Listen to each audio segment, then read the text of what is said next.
माननीय श्री ज्ञानेश्वर तरुडे सर यांनाही मी मंचाकडे आमंत्रित करेल. तरुडे सर,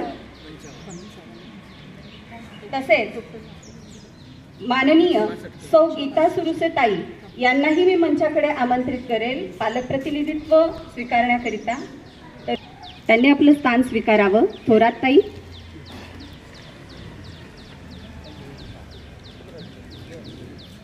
धन्यवाद सर. धन्यवाद मॅडम. संस्कृती आहे आपली प्रकाशाती, शीतलता आहे त्यात चंद्राची. सरस्वती पूजनाने सुरुवात कार्यक्रमाची, हीच प्रथा आहे भारतीय संस्कृतीची, हीच प्रथा आहे भारतीय. मान्यवरांना अशी विनंती करते की त्यांनी सरस्वतीच्या प्रतिमेला पुष्पहार घालून मा सरस्वतीचे पूजन करावे. विद्यादायिनी नमो नमः.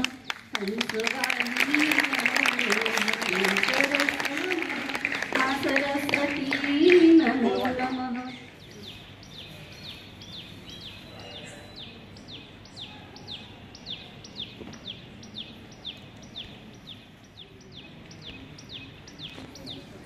एकत्र काम करणं ही उन्नती आहे आणि स्वागत करणं ही आम्हा भारतीयांची संस्कृती आहे. ही आम्हा भारतीयांची संस्कृती आहे. आजच्या कार्यक्रमाला आलेल्या सर्व मान्यवरांचे आणि उपस्थित पालकांचे तसेच विद्यार्थ्यांचेही मी शब्दसुमनांनी स्वागत करते. व्यासपीठावर विराजमान शाळेचे प्राचार्य श्रीयुत एन एस पाटील सर, पालक प्रतिनिधी, उपस्थित पालक बंधू भगिनी, शिक्षक बंधू भगिनी व विद्यार्थी मित्र हो.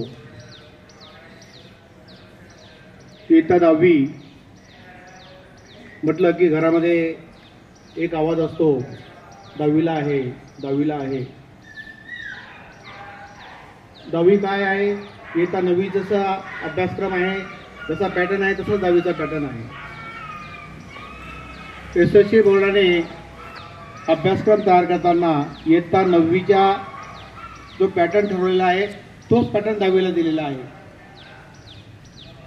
प्रत्येक विषयामध्ये कशा प्रकारच्या प्रश्नपत्रिका असतात, प्रश्न क्रमांक कसे असतात, मराठीपासून तर इतिहास भूगोलपर्यंत बोर्डाचा पॅटर्न आपली संत मेरा शाळा इयत्ता 9वीपासून फॉलो करत आहे. प्रतिभा पाटील मॅडम यांना मी मंचाकडे आमंत्रित करेल आणि त्यांनी विषयाची भूमिका सादर करावी. सर, इंग्लिश विषयासाठी 80 मार्क्सचा हा रिटर्न पेपर असतो, लेखी पेपर, आणि 20 मार्क्स हे ओरलसाठी असतात.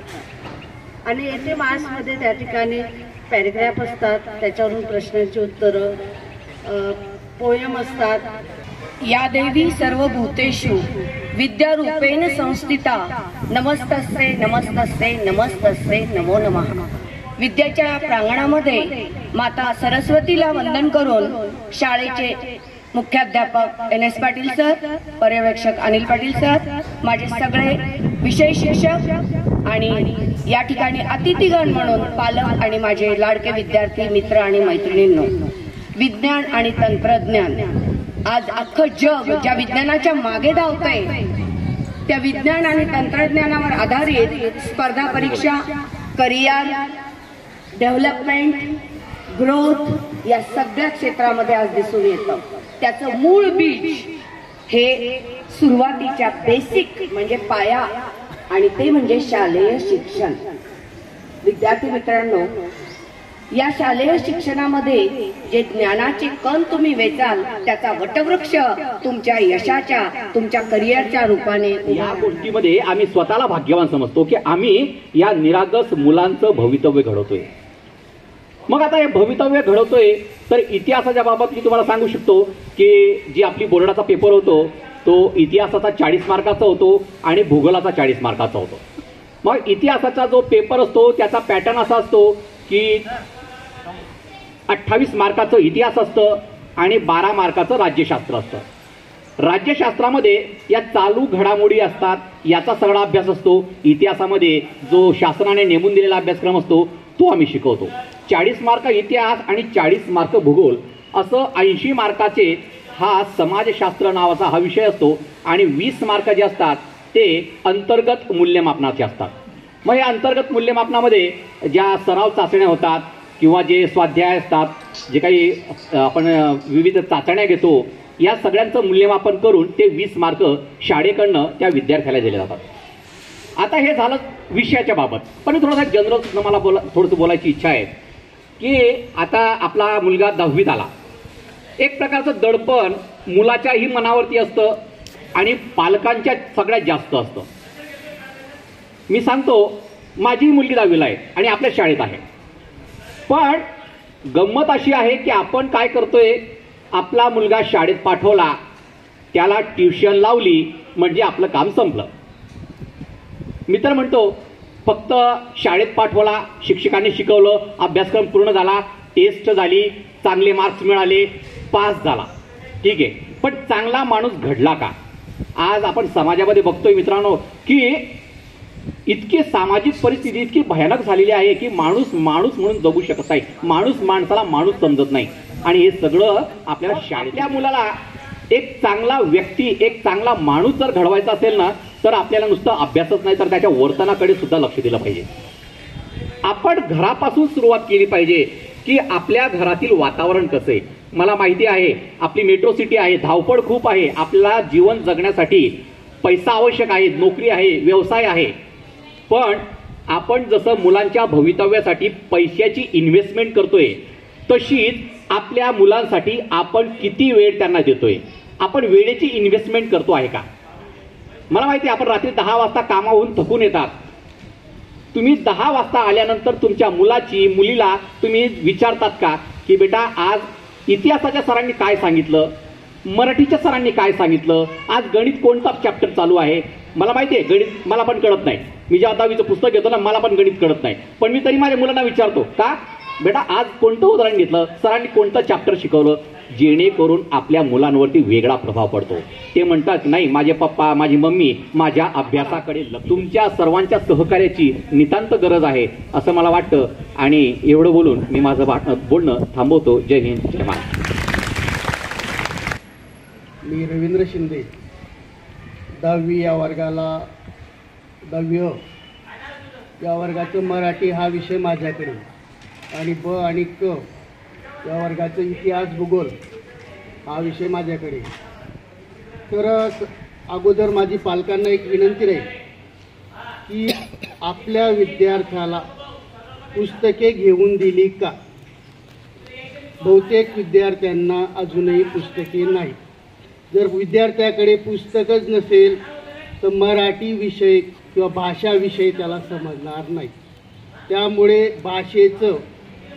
तिघही भाषेचं पुस्तक वर्गात असणं आवश्यक असतं.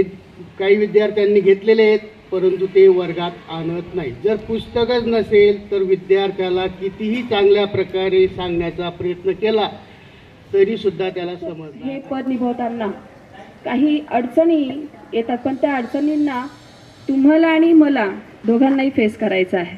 कारण 12:30पर्यंत विद्यार्थी हा आपल्या शाळेमध्ये असतो आणि 12:30पर्यंत त्यांच्यावर पूर्ण लक्ष असतं की कुठल्या तासाला कुठले विद्यार्थी गोंधळ घालतात, कुठल्या तासाला मुलं बाहेर पडतात वारंवार. तर या सगळ्या गोष्टीकडे बारकाईने लक्ष असूनही काही पालकांना मी वैयक्तिक फोन करून बोलवणार आहे. पण जे विद्यार्थी अभ्यास करतायत त्या विद्यार्थ्यांनी आणखीन चांगल्या पद्धतीने अभ्यास करायचा आहे. त्यानंतर 0 तासिकेमध्ये काही विद्यार्थी खूप उशिरा येतात. विशेष करून जे मुलं सायकलवर येतात तर ते सायकलवर न येता पायी येतात आणि शाळेत उशिरा येतात. तर बरोबर 7:10ला आपला 0 तास सुरू होतो, तो 7:30पर्यंत असतो, 7:30 पावणे 8पर्यंत. तर त्या 0 तासामध्ये शिकवलेला सिलेबस हा परत शिकवला जात नाही.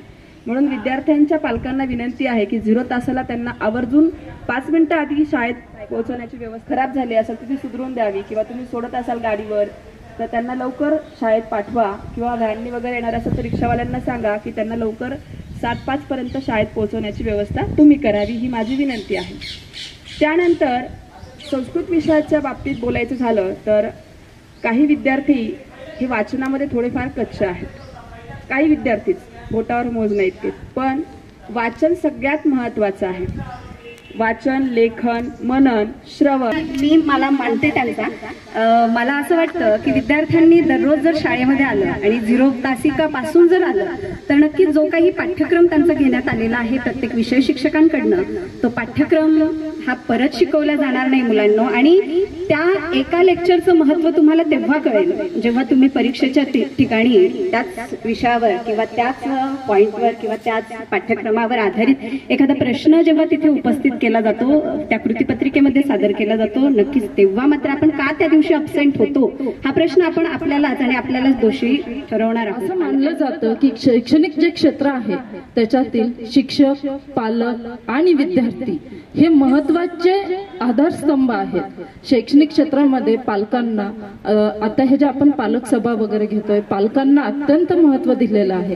कारण आजही हे समोर सगळे बसलेले जरी विद्यार्थी असले ते आमच्यापेक्षा किंवा आम्हाला जेवढं ते मानतात, आमचं जेवढं ऐकतात त्याही पेक्षा पालक म्हणून ते तुमचं सर्वात जास्त ऐकतात.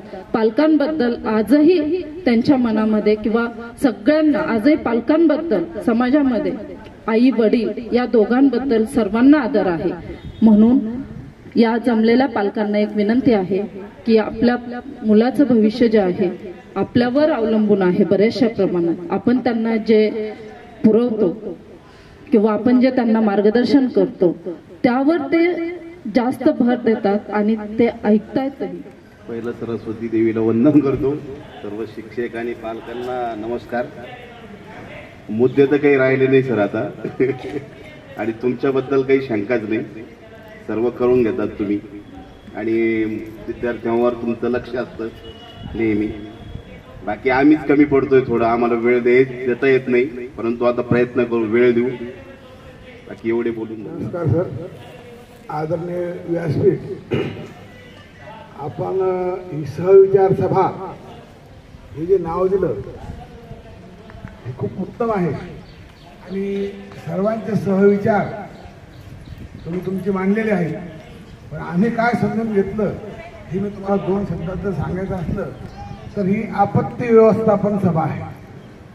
कारण आता येणारा काळा पावसाचा आहे आणि आपत्तीचं व्यवस्थापन कसं करावं हे जसं आपलं सरकार सांगतंय आणि त्याप्रमाणे तुम्ही सगळं NDRFची टीम आहेत, कोणी अग्निशमनची टीम आहे, कोणी अजून सुरक्षा दल आहात. पण आपलं घर जर आग लागली तर वाट न पाहता आपण पाणी मारावं हेच आम्हाला तुम्ही सांगितलंय. त्याबद्दल धन्यवाद. आम्ही काळजी घेऊ शकतो. मुलांना ट्युशन लावू शकत नाही कारण प्रत्येकाची परिस्थिती नसते, काय सगळ्यांची सारखी नसते असं नाही. तर मुलांनी प्लीज एवढं करायचं, ज्या वेळेला आपले शिक्षक शिकवतात ना तेव्हा आपण आवर्जून त्यांच्याकडे लक्ष द्यायचं. नाही समजलं तर आपण प्रत्यक्ष स्वतः जाऊन शिक्षकांना सर हे आम्हाला समजलं नाही, आम्हाला हे समजून सांगा. तर प्लीज परत एकदा मी विद्यार्थ्यांना सांगते की तुम्ही शिक्षक जेव्हा शिकवतात तेव्हा त्यांच्याकडे आवर्जून लक्ष द्या. शिक्षक नमस्कार. मला शिक्षकांना काही सांगण्याची काही हे नाही, कारण ते शिक्षक काही नवीन नाही. गेल्या कितीतरी वर्षापासून खूप पिढ्या घडवत आलेली आहे आणि त्यांनी हुशार विद्यार्थ्यांकडे लक्ष देतातच ते. पण जे विद्यार्थी लक्ष देऊ शकत नाही तर त्यांची अडचण काय ही त्यांना त्यांच्या तोंडून वटवून जर का तीच त्यांना ही अडचण नाही आहे तर हे ऑपॉर्च्युनिटी आहे असं सांगून आणि जर का त्याला मानसिक आधार आणि त्याला ताकद दिली की तू पण हुशार आहेस, तू हे करू शकतोस, तर मुलं निश्चितच पुढे जातील. आणि सगळ्या विद्यार्थ्यांना एकच सूचना आहे, हे जे पुढचे 5 वर्षे ही जर का मेहनत नाही केली तर पुढं म्हातारं पण होऊस तर तुम्हाला मेहनत करावं लागेल. आता तुम्ही ठरवा हे 5 वर्ष का पूर्ण आयुष्य. धन्यवाद. माझा नमस्कार सर. माझा मुलगा कृष्णानंद किशोर पोटपत्रेवार. त्याचं असं म्हणणं आहे की सर समोरच्या विद्यार्थ्यांना प्रश्न वगैरे विचारतात, मागच्या विद्यार्थ्यांना प्रश्न वगैरे काही विचारत नाही. एवढंच म्हणणं होतं सर माझं, बाकी काय नाही. तुमचं सहकार्य खूप आहे सर मला. धन्यवाद. घराचा मोठा भाऊ बोलतो, सगळ्या पालकापैकी मी एक सगळ्यात छोटा आहे.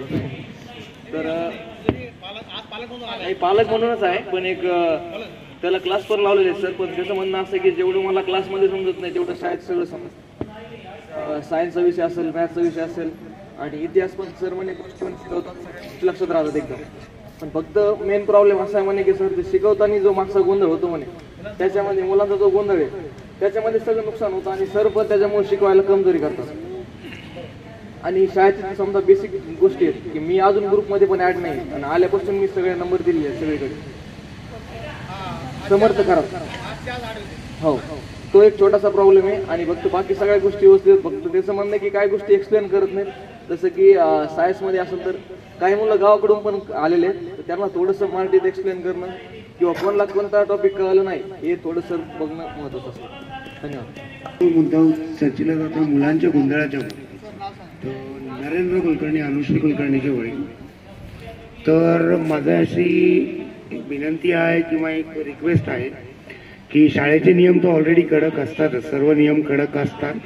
थोडंसं अजून कडकपणा आणून सगळ्या पालकांसमोर सांगतोय, पालकांनी लक्ष द्या आणि स्वतःचाही कडकपणा थोडा ठेवा. मुलांना कसं वागायचं याचं ज्ञान. आपण शिक्षक हे आपल्या एक दृष्टीनं गुरु असतात, त्यांच्याशी व्यवस्थित वागावं. कारण तिथं जर व्यवस्थित वागला नाही तर आपले मुलं पुढेही व्यवस्थित वागणार नाही.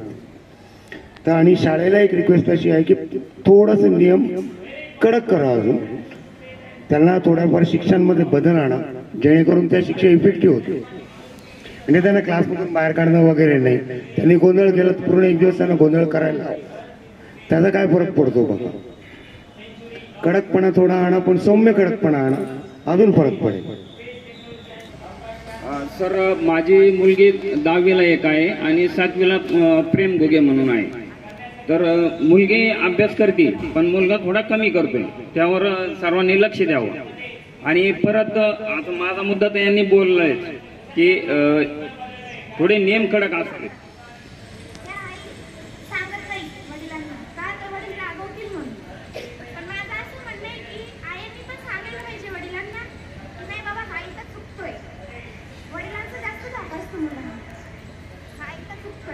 शिक्षक समन्वय सभा शैक्षणिक वर्ष 2024-25 यासाठी आजच्या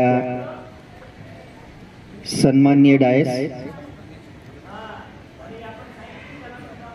सर्व पालक बंधू भगिनी, माझे सर्व सहकारी आणि विद्यार्थी विद्यार्थिनी मित्रमैत्रिणी,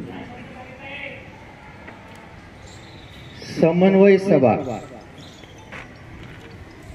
कारण पालक आणि शाळा यांचा एकच केंद्रबिंदू आहे, तो म्हणजे विद्यार्थी. कारण आपल्याला तुम्हाला वाटतं की हा विद्यार्थी फक्त पुढे गेला पाहिजे. शाळेला जेवढे, पालकांना जेवढं वाटतं तेवढं शाळेलाही वाटतं की माझ्या शाळेचा विद्यार्थी हा पुढे गेला पाहिजे. शिक्षकाला वाटतं हा माझा विद्यार्थी या विषयात पुढे गेला पाहिजे, माझा विद्यार्थी या विषयात पुढे गेला पाहिजे, या विषयात चांगले मार्क्स आहेत. पण आज अतिशय जीवघेणी स्पर्धा आहे आणि या स्पर्धेचं मूळ हे क्लासेस आहेत. या क्लासेसनेच आपल्यामध्ये स्पर्धा निर्माण केली. शुद्ध लेखनाला 80% क्रेडिट असतं, 80%. मुद्देसूद उत्तर लिहा, भारूड भरतीची गरज नाही. 4 पॉइंट्स, 2 मार्कासाठी 4 पॉइंट्स. इंग्रजीचं रायटिंग स्किलचं मॅडमने सांगितलं 25 मार्काचं रायटिंग स्किल, तिथं 5 मार्कासाठी 4 पर्याय असतात. तिथं पॉइंट्स दिलेले असतात, ते वाचन करणं आणि लिहिणं दिलेले असतात. शब्द टेबल असतो, त्या टेबलाच्या खाली उत्तरं दिलेले असतात, ते फक्त पिक आउट करायचे असतात आणि ते लिहायचं असतं. इतकं सोपं आहे रायटिंग स्किल.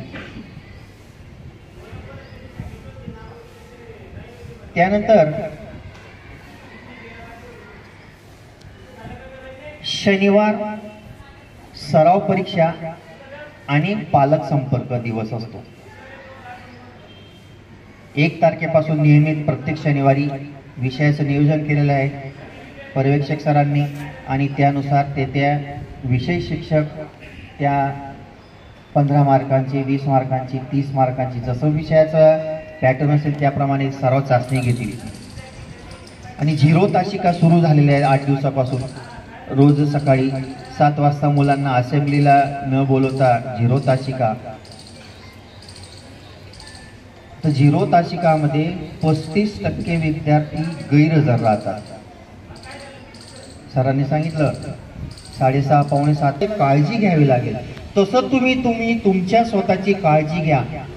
पालक आणि शाळा आहे, पण शाळेला थोडेसे ड्रॉबॅक्स येतात. हे ताईंनी सरांनी मांडलं. शिस्त 1 तारखेपासून सर आपण रोटेशन ठेवणार आहोत.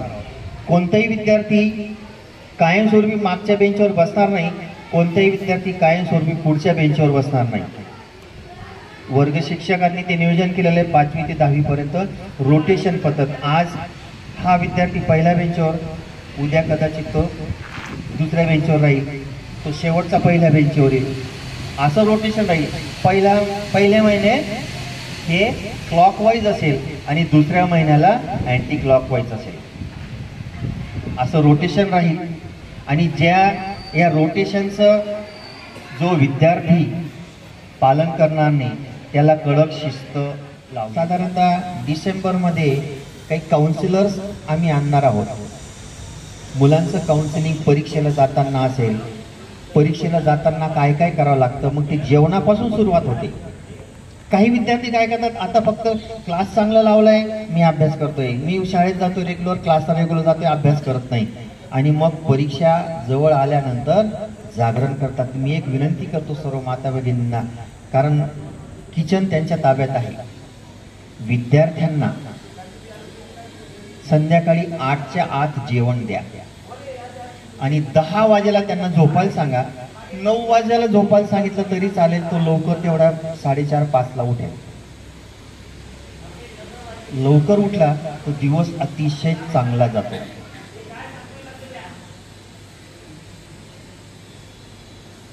असेंब्लीमध्ये बुधवार आणि शनिवार हॉबी क्लासेसमध्ये आहेत, हॉबी क्लास आहेत. त्यावेळेस आता ह्या 1 तारखेपासून आम्ही जो 2रा आणि 4था बुधवार, 3रा आणि 1ला शनिवार काही प्राणायाम घेणार आहे.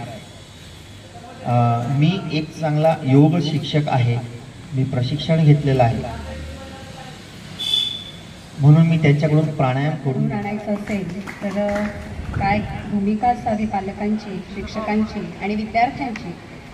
मुख्याध्यापक म्हणजे प्रमुख या नात्याने सरांनी अतिशय सुंदर पद्धतीने आपल्याला मार्गदर्शन केलं आणि तुमच्या आमच्या मनामध्ये असणाऱ्या ज्या काही शंका आहेत किंवा प्रश्न आहेत त्याचंही निरासन करण्याचा प्रयत्न केलेला आहे.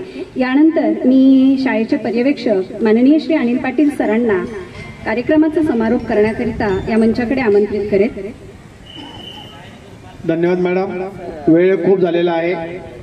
सर्वांचं मनापासून आभार, धन्यवाद. तुम्ही आलात, तुम्ही आमच्या महत्त्वाच्या गोष्टी समजून घेतल्यात.